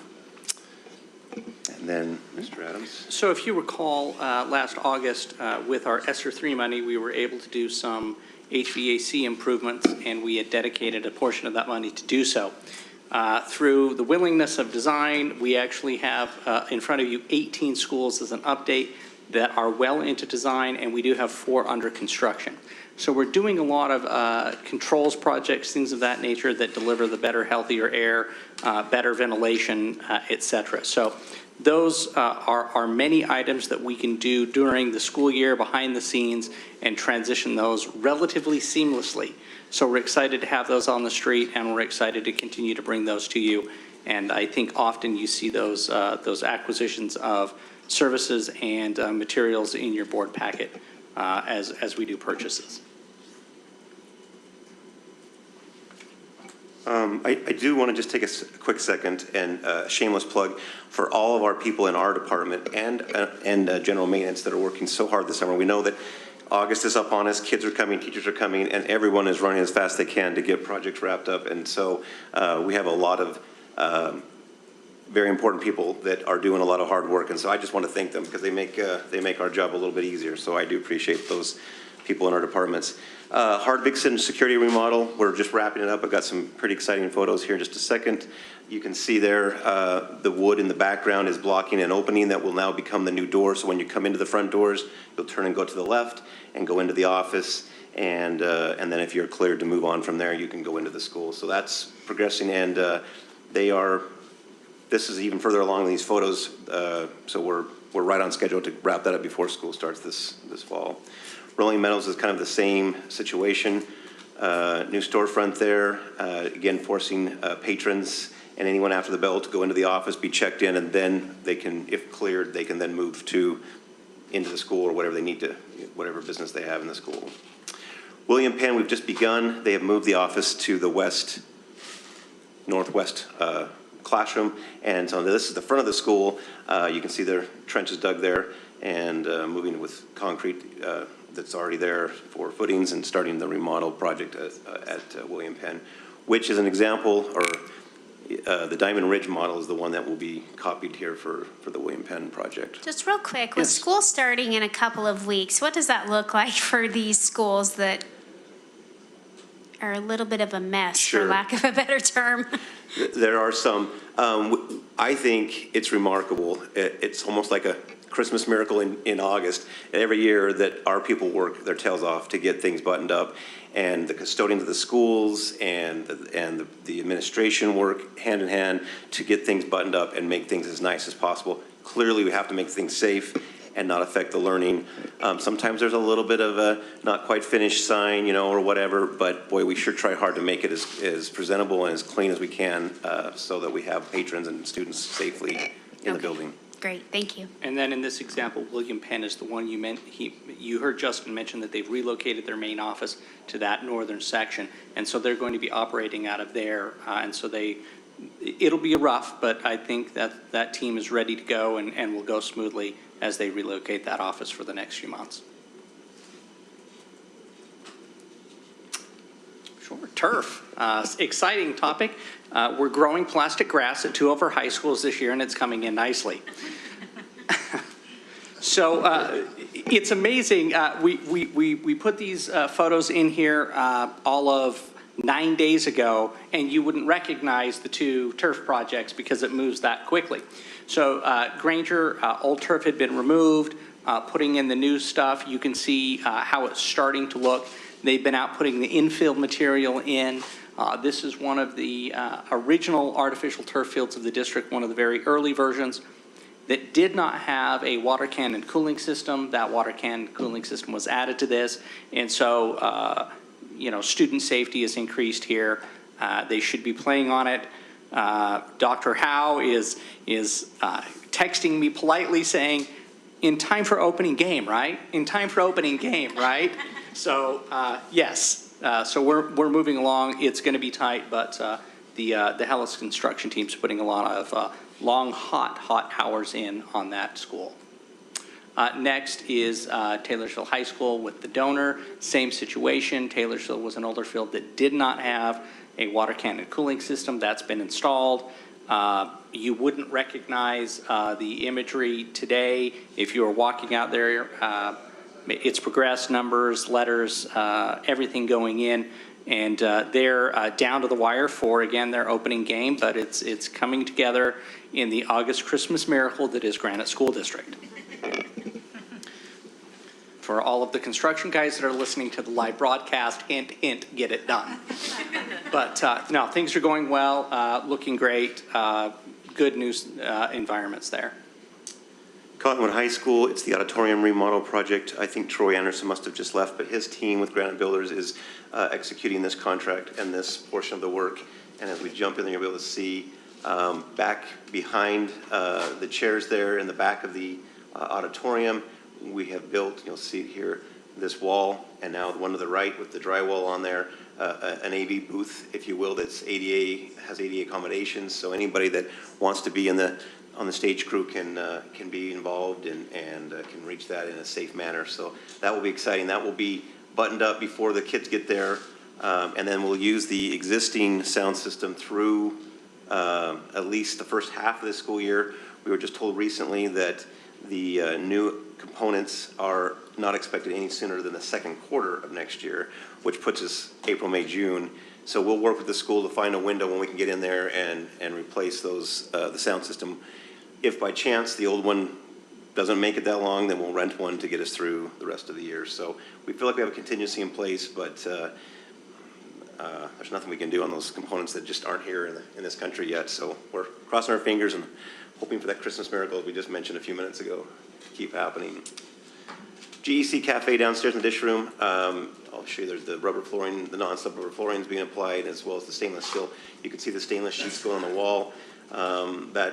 That dishwasher room had not been touched since it was opened as a hospital some, 25 years ago, whatever it's been, 20 years ago, I guess. Closer 30? to 35. Okay, my math, yeah, okay. Yeah. It's been a while. So anyway, it was needed, and there was some repairs needed to be done as well. So we're excited about getting that project wrapped up this August. Yeah, and again, our lovely and aging GEC, remember we had to do an emergency purchase because we were losing chillers. Part of it is, it's not about the comfort of us folks here in our suits.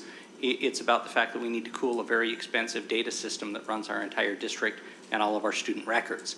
And so our chillers, it's exciting for us to see this. Yes, they're meaningful to us. They're in place. They haven't been piped. New high-tech chillers are much more energy efficient, and so as we cool the facility, these particular chillers can ramp up and ramp down where older chillers are either all on or all off. And so we're pretty excited about this.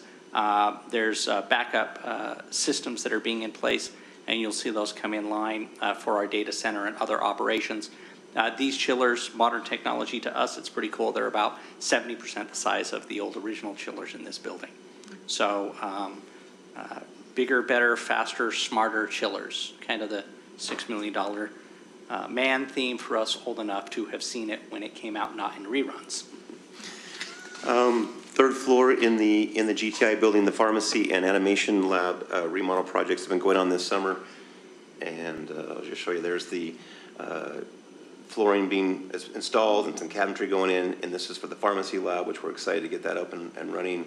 And also just down the hall on the third floor is the animation lab. And so this is for the GTI students, and super excited for these programs to develop and continue to, especially the pharmacy lab, to be more of a model of what a real pharmacy is like, so those kiddos can have a real life experience here at the GTI.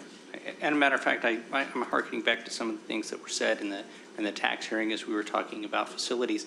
It's amazing what we do in schools now. It's not what you and I went to school to learn. These are great, in-person examples of how we now have to evolve and our buildings have to evolve to get the students ready for their lives. So great things that Justin and his team are doing. Jumping into Skyline High School, I will just shave some time off by not reading all that. You've had a chance to read that, but lots of things are wrapping up. Here's the next phase. The academic building the footings are going in. I'll show you a picture in just a second where the old, right there, as you're looking east, that's where the old auxiliary gym and pool sat there until June. And now it's no longer there, and they're bringing that back up through compaction. The building to the left there is the brand-new athletic building, and then you see the football stadium and the soccer stadium, or football lights just beyond there. But crazy how fast this campus is changing. This is looking north where the tennis courts will be. You see the concrete sidewalk that runs around the north side of the athletic building. Football to the right. Here is a picture just the other day of the upstairs second level track around the basketball and volleyball floor. And that's a clear coat. They'll come back with a blue that goes on there and the lines for the kids, the students to do their running. The wood floor going down, you see the Eagles on the bleachers. Hey, so just a reminder for me, the academic building is set to open fall of 2024? Right. Okay. Correct. And then 2 years after that for the auditorium. Yep. So there's the Eagles bleachers. Here's the new synthetic lacrosse field, and also stripe for soccer. In general PE, which will be great. When there is snow on the ground, these fields are a little warmer, and they do melt that snow a little quicker, so the students can get out there. The dirt that you see on the right is where the natural grass soccer field will be, and that will go in this fall as they finish the final preparations there for that. Just some photos inside the locker room. You can see the colors and the finishes, the lights, the accessible shower there. This is one of the 3 coaches' suites where they have a little space for each coach and their computer and a bank of files there. As far as the finances for Skyline, there wasn't anything you saw in your board packet. There wasn't anything for approval on your behalf as far as change orders. We're moving as quickly as we can and trying to be absolutely as efficient as we can with the monies and finding solutions for problems that we always get to experience. Do we have a ribbon cutting ceremony date yet? We are working on that, actually, and I think we're meeting later this week or first of next week with Mitch Nurden and Ben and others to go through that. Okay. Yes, we're working on that. We don't have a date yet. This is so loud. Mine needs something. A little squeaky there. Finish Okay. the schools first. Okay, Don't good. have anyone on this. This is. She wants that done. I'll do it myself. I'll do this myself. This is a site plan of the north fields there. You can see softball to the left and soccer, and then the lacrosse field with tennis courts to the right. Just kind of an overall view of the athletic complex to the north. Softball is in the same location as it was previously, so that gives you, if you have a bearing there. Sorry. Yes, ma'am. So when is just because I can't remember. So the pool is open, right? It will be this week or by the first of next week. Okay, so they're getting in there. Yeah. When will the rest of this, all the athletic fields and everything, So is we there will an have. ETA? Yeah, so the synthetic soccer or synthetic lacrosse field next to the tennis courts will be open. In fact, they had tryouts there already this summer. So that's open, ready to go. We have one little snag we have to take care of, but that is open. The natural grass soccer field and then the softball field will come this fall, and it will root through the winter so the grass has a chance to take hold and then be open for next spring sports, softball and soccer. So essentially, the tennis courts are the one thing that's given a little grief with concrete shortages, but everything else we hope to have online for the spring season of next year, and we're still pushing that with the tennis courts. But then we'll have the whole athletic complex basically wrapped up and moving to the academic phase of the project. Hope that answered. This is going to sound more inflammatory than it's intended to be, but what do we need another ribbon cutting ceremony for?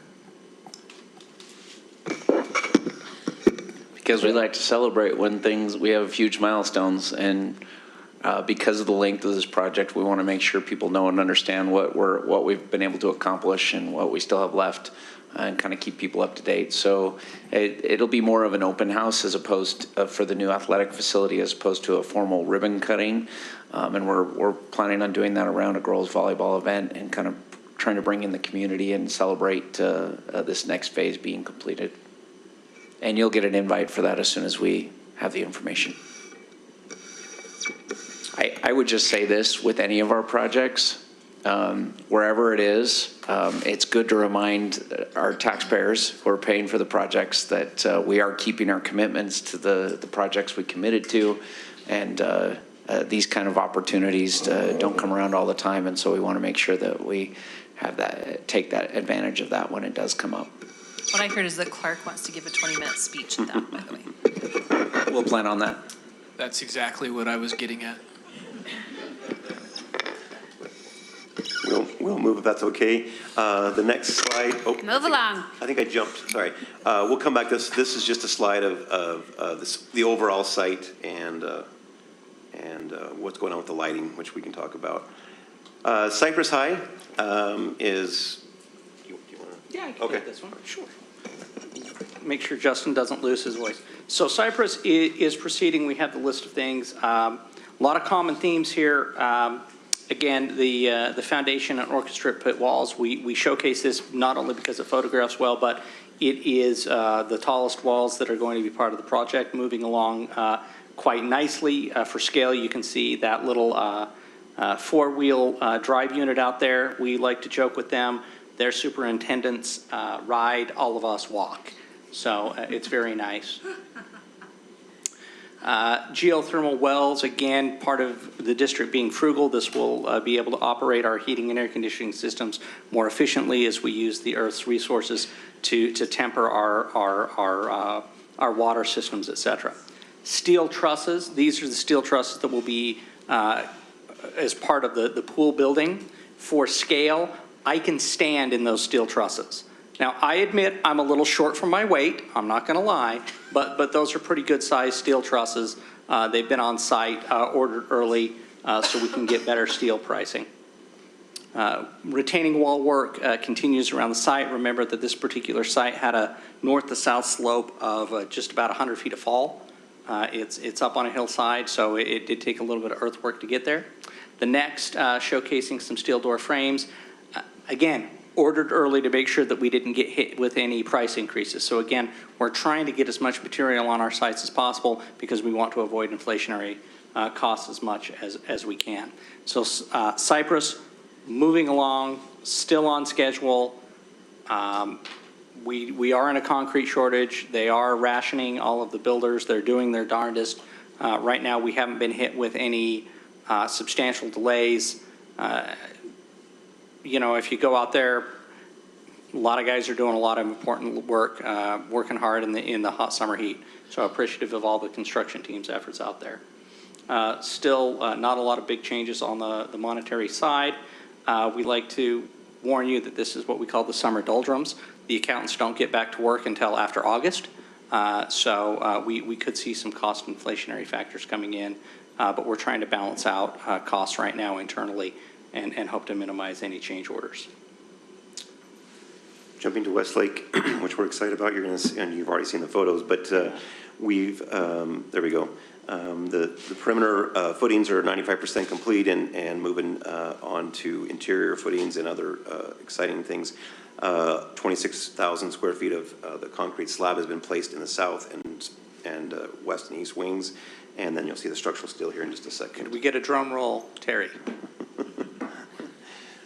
I'll do it. Yeah, curb and gutter there for the faculty parking, and then the big exciting stuff. You're actually seeing some vertical steel, which is exciting to see. The building that's on that's the collaboration hub and also the media center on that south end. It's going to be awesome, but that's exciting to see the steel going up and vertical progress. It's been so long since they've been in the ground forever. It's exciting to see the. We drove by and honked our horn. And the last slide is just. And we heard that horn scared some guys that fell off the steel beam. They were harnessed in, but. Well, I checked first, so they were Oh, good. As far as the financial, kind of the same thing with Skyline and Cypress. There isn't any change orders to present. So I did see on our consent agenda, we did approve purchase of carpet for the three. Yes. Yeah. Is that going to be shipped and where is that going to be stored until Yeah, then? yeah. Welcome to the land of being frugal. The supplier Shaw Carpet is on a district contract, and a good partner advised us that they have already projected out of corporate 3 price bumps coming up over the next year. And so we looked at what the cost savings would be, tens to hundreds of thousands of dollars worth of savings. So we don't expect to see that on a truck for about 6 months. And we're going to most likely store that at Sandburg right now. That's going to be our storage location. It's the best as far as being weather tight and temperature stable. And so there'll be a lot of work putting that in pallets by hand, but we felt that that was the best thing to do to save some money. Thanks. Great question, thank you. Any other comments? Thanks for putting these together. It's just fun to see the pictures. I think the community deserves and wants to know the progress that we have from month to month, and I'm also grateful to Communications to put that on the website. It's just one click away, and people can go in and see, especially those Cypress and Skyline communities right now. But even on the elementaries, for people to know, hey, you know what, my security upgrade is happening now, and understand the why, the when, and the goal, I think is critical. So thank you. Happy to do it, thank you. All right, next on our agenda is the consent agenda items. We've had this this information for a while now, and with that, I'll entertain a motion. I motion that we approve the consent agenda. I'll second. We have a motion and a second to approve the consent agenda. Any further comments or questions from the board? All in favor say aye. Aye. Any opposed? Motion carries unanimously. And now, is Doug on the line? Doug, are you? He's not yet. I'm Oh. opening up the Zoom here. Okay. So our director of, what is legal policy? What is his title? Policy and legal? Hey, I was close. He is out of town, but he's going to be joining us in order to walk us through. We have one first reading of a work-based learning policy, and then we have 4 second readings. We do have Sandy with us, and she plays a big role in our work-based learning program. So we're grateful, Sandy, to have you here tonight with us.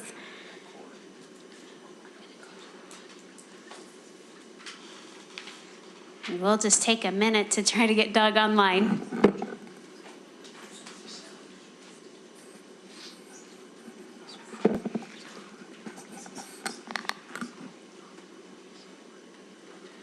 Sorry, I'm missing a cord. I gotta see if this will work. This one?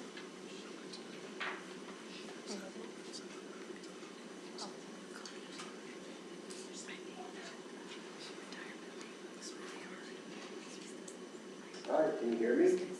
Hello, Doug. Can you hear me? Hi, yes, I can. Excellent. Thank you for bearing with me and allowing me to participate remotely. We're glad you could still join us. So right now, Doug, we're on the first reading of our work-based learning policy. We'll turn the time over to you. Thank you very much. The first thing I wanted to do actually on this policy was to recognize Sandy Emmer, who I believe is there in the audience with you. Sandy, raise your hand.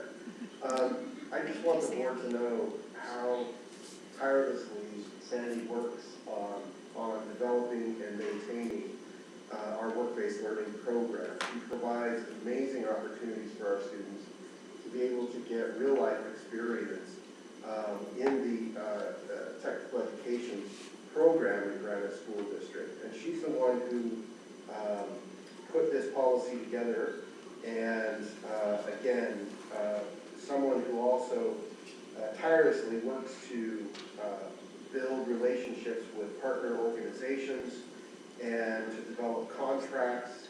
She's become a real pro at writing contracts. And so I just wanted to recognize her and let you know that she's here in the audience if indeed you have any questions you'd like to respond, or like her to respond to. Let me just get to the document I have here.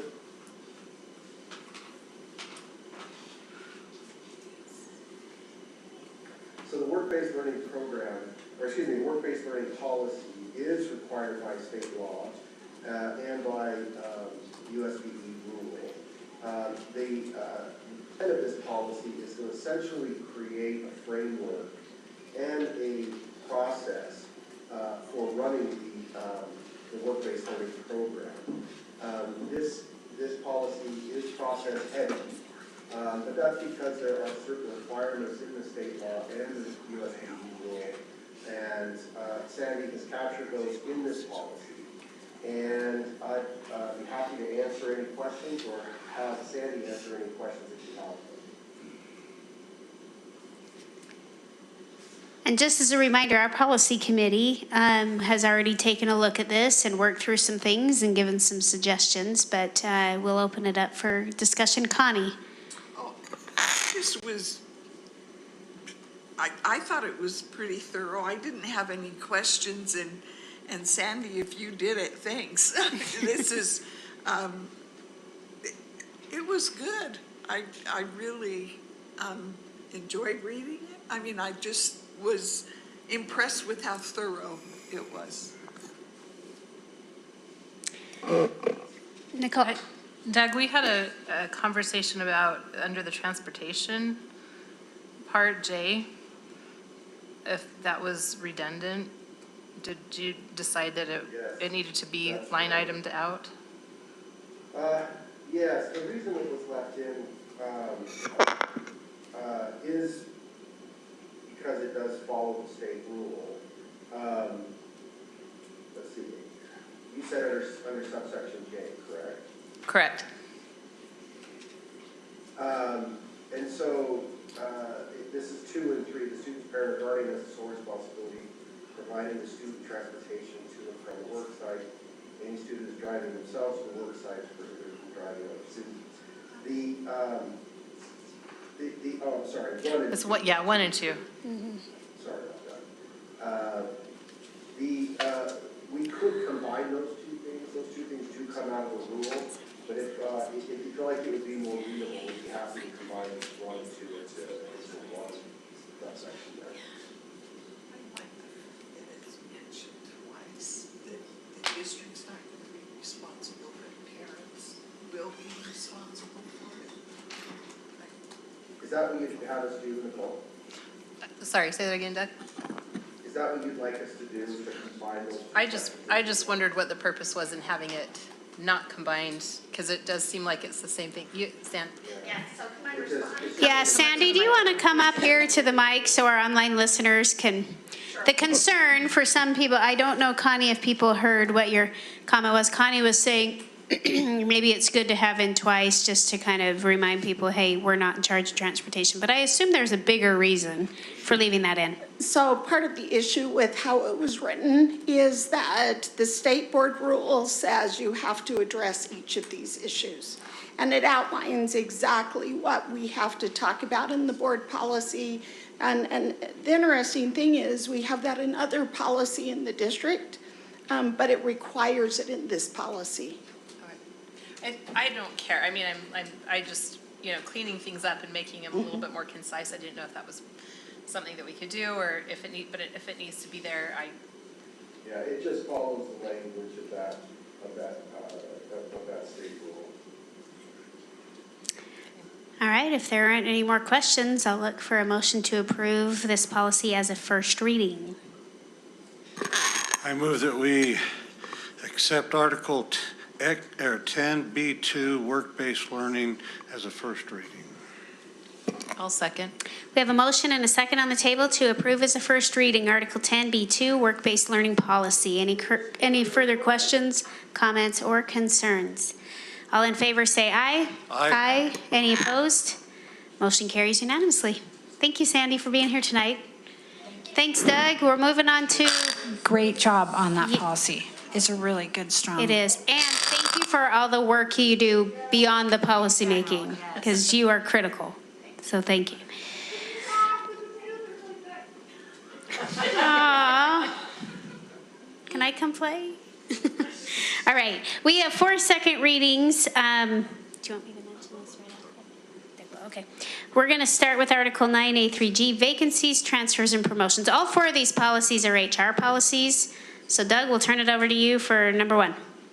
Great. Number 1, vacancies, transfers, and promotions. Again, this policy was to combine a whole bunch of policies and to streamline our human resources policies. I did some research based on what the questions that were asked during the first reading, And just as Donette mentioned, I confirmed that application records are retained for 2 years. And number two, we allow GEA to be present in just about any circumstance where the district is speaking to an individual about their job or position or some other condition of employment. So those are the issues that I wanted to address from last meeting. Otherwise, I think the policy itself is pretty straightforward, and I'm happy to respond to any questions.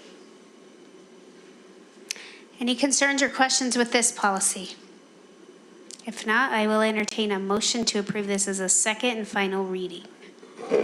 I move that we accept Article 9A3G, vacancies, transfers, and promotions as a second and final reading. I'll second that. All right, we have a motion and a second on the table to approve as a second final reading, Article 9A3G, vacancy, transfers, and promotions policy. Any further questions or comments? All in favor say aye. Aye. Any opposed? Motion carries unanimously. Back to Doug.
And that doesn't require a vote, correct, Doug? We just table it, don't take action, and move on to number 3? All right. Any problem, board, with moving that? Okay, number 3, Doug.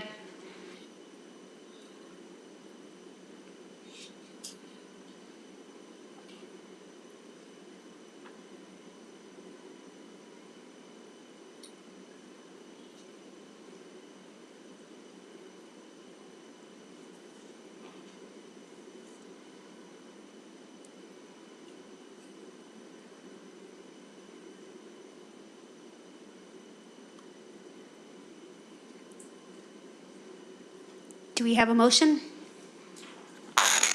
I move that we accept Article 9A, 1B, drugs, alcohol, and tobacco as a second and final reading. I'll second that. We have a motion and a second on the table to approve as a second final reading, Article 9A, 1B, drugs, alcohol, and tobacco policy. Any questions or concerns? All in favor say aye. Aye. Any opposed? Motion carries unanimously. Back to you, Doug, for number 4.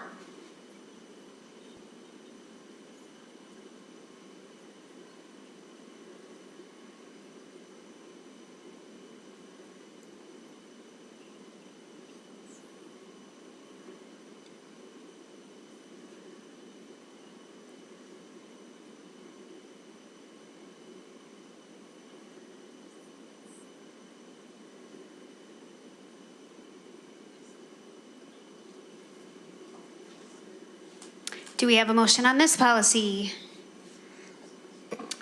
Motion that we accept Article 9A1C, employment and supervision of relatives as a second and final reading. I'll second that. We have a motion and a second on the table to approve as a second and final reading, Article 9A1C, employment and supervision of relatives. Any further comments, questions? All in favor say aye. Aye. Any opposed? Motion carries unanimously. Thanks, Doug. Thank you, board members. Appreciate it. Have fun. Have fun wherever you are. Thank you. All right, next on our agenda, we're moving toward the end. Superintendent report. We'll turn the time over to Dr. Nye. Thanks, Board President. I'll be brief. We, though, are anxiously and excitedly looking to start the school year. It's here. It's August, and it was an opportunity to welcome back some teachers as they're coming back. They're in the schools. They're getting some training. We have administrative kickoff tomorrow. We have our opening institute next week. We have special education. We have the counselors. It is gearing up in a big way, and we are super excited for this school year to come. A lot of good energy, and recognizing that all things considered, there's a lot of good that we're building on from last year, and we've got a lot of work to do ahead of us, and such is the case, and that we approach it through the spirit of continuous improvement. And so we really are looking forward to setting the tone for the school year and creating the conditions necessary for our students, our teachers, and all of our educators to be successful in their space. And so there will be opportunities to engage for the board in different ways that you would like, whether it is an administrative kickoff tomorrow. You're all welcome to attend that, as you know. It'll be great. We have some breakout sessions there. Our opening institute will, which is the following week, it will be a big event. We're going to have all employees of the Granite School District at the Maverick Center. We're going to do some employee recognitions and bring in a national presenter and really set the tone. So we're really looking forward to kind of a first of its kind moment for the Granite School District, for us all to come together under one roof and launch the school year together. Of course, we'll have some dignitaries there as well, helping us celebrate that, and it'll be just a remarkable event we're looking forward to. And then, of course, we're geared up and ready to welcome students to school day one, and creating the conditions for their success. So there's a lot going on right now. It's been a lot going on this whole summer, all to the end and the effect of creating that positive student impact that we need and want for our students. With that, unless there's questions about the start of the school year and all things going on, that concludes my report. I was asked a question, will they be required to pay at the Maverick Center? Will they be parking? For parking? No, parking is free. That was just asked. I told them I didn't think so. Yeah. We do encourage carpooling where necessary, just because that getting in and out of parking can be. Here, Terry, I have a special spot for you, so just check in with me the morning of, and we'll get you taken care of, okay? Is that on the back? Don't worry about it, we'll get you taken care of, all right? Another question is, are the district offices closed? Yes, they'll be closed August 11th that morning, so literally all employees are welcome and will be in attendance. Okay. So district offices will be Good, closed. that question came up. Can I ask also, you've invited us to come, do you want us to park like where we do for graduation in the back, or is there a special, or do we just go in with the masses? You should get some special instructions. We'll have a special entrance because you guys are going to come help us with food distribution in the morning. Yes. So yep, more to you'll get some follow. And instructions. We're still catching up on all of our instructions that need to go out, so. that was that Thanks for your hesitation, patience. as we're still working on that and anticipate some orange cones and things like that. Chris volunteered you all to help out that morning, so. It's okay. Good. No, that's awesome. That's awesome. Thanks, Except for We'll be there Terry, and you'll be parked at Granger You're all High welcome. School. We'll It'll do be what so fun. we're told to do. Park, where? Just like Chris. We all want to come give out breakfast. I'll give out breakfast. I'm not making you clean the highway like I made my family, so this is better. There you go. This is better. All right, thank you, Dr. Nye. We're going to go on to board reports. Let's start out with Clark. I don't have anything to add beyond what Rich already talked about, so thank you. I'll pass the time. Thanks, Clark. Chris? I don't have anything except I'm excited for tomorrow's admin kickoff, and then the Maverick Center the next week I think will be super fun for all our employees. And also I've been on social media, I've noticed a little bit of our principals and some of our teachers going out to meet their families and welcoming them in, and that's just so exciting to me, and I think that shows the level of commitment we have with our teachers and our principals. And I know the secretaries in the schools are so busy right now this week, and just thank you to all those who are working so hard to get this school year kicked off. Sure. I don't have anything. I just want to thank Dr. Nye for getting all of the employees together. I'm really happy about that. So, and admin is always a fun time, but that's all. Thanks. Julie. I want to thank all those who are here because you're the voice for a union. I think that that is so huge to have you come here and for us to see your faces and for you to just, be a voice for all those people that you're a voice for. So thank you for that. Terry. This month we have the Pre-Delegate Assembly on August 26th, Friday night, and then Saturday, August 27th in the morning. And you should have gotten packets if you're going. And they had down Connie and Chris, but we had planned on Julie going, so Connie's going to get the information to Julie, and that'll be for Julie and Chris, myself and Dr. Nye, and just a reminder of that. And also, I don't know, Dave, will you be to our board meeting in September? August 30th, he will be. I know, but not to our board meeting in September. No. So I wanted to take this opportunity for all of you to know that Dave Garrett is retiring.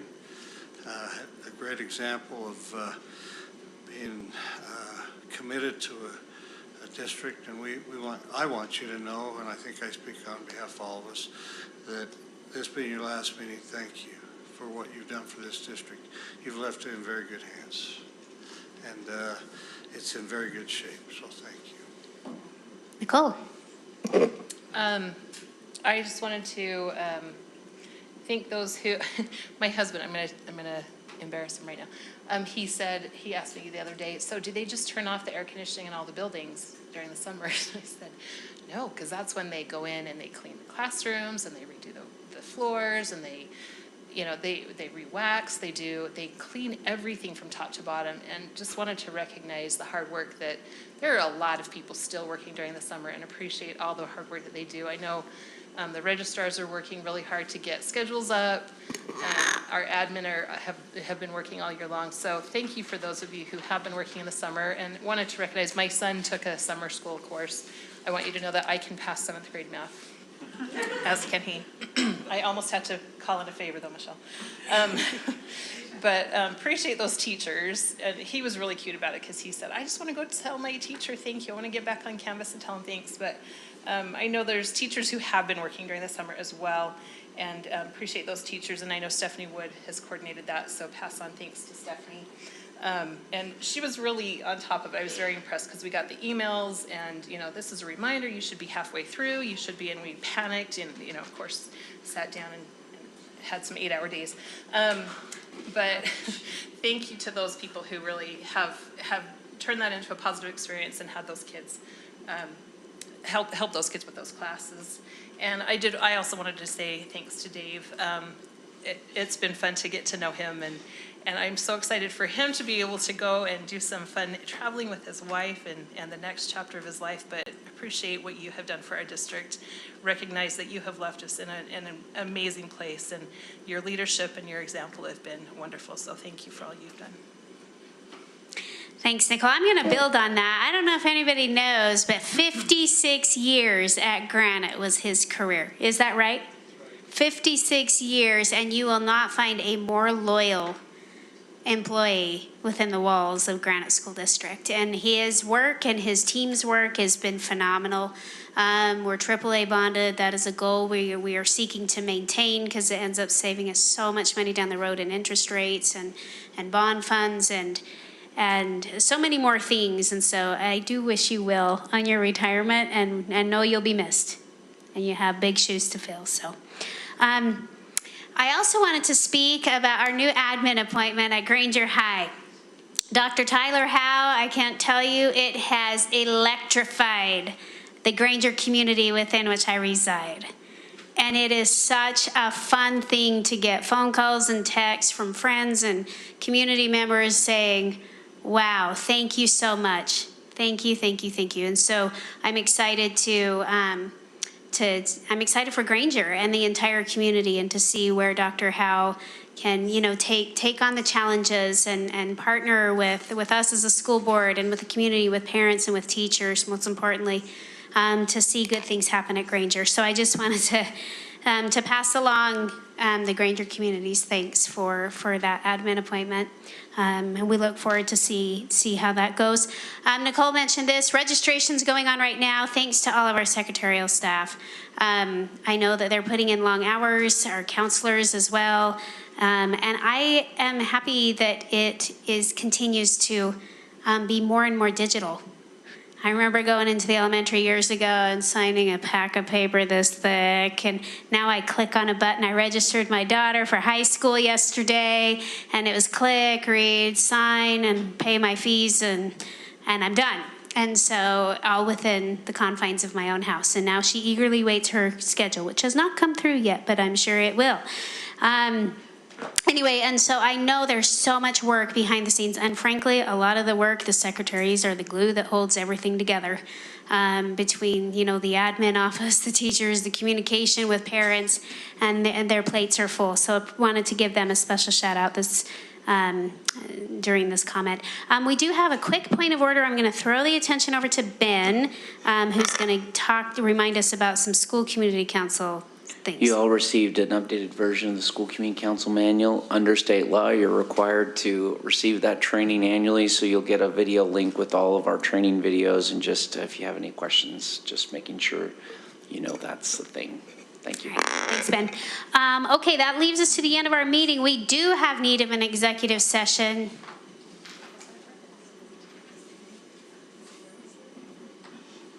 For the purpose of real estate discussions. Is that right? What's the technical term? Real estate? I would use this as pending litigation. For pending litigation. And with that, I'll entertain a motion. I move that we move to executive session for the purpose of pending litigation. I second. We have a motion and a second on the table to go into an executive session for the purpose of pending litigation. This is a roll call vote. Let's start with Terry. Terry. Yes. Yes. Aye. Yes. Aye. And yes. Okay, so motion carries unanimously. Can we go ahead and take a 10-minute break, and then we'll resume back in here for the executive session for those invited to the executive session, which will be the board, Dr. Nye, Matt Anderson, Justin, Don? Anybody else? The rest of you are free to go. Oh, wait. No, who? Doug Larson and I will also be And Doug here. Larson and Ben. Okay, perfect. The rest of you, have a wonderful evening. You get to go home before us.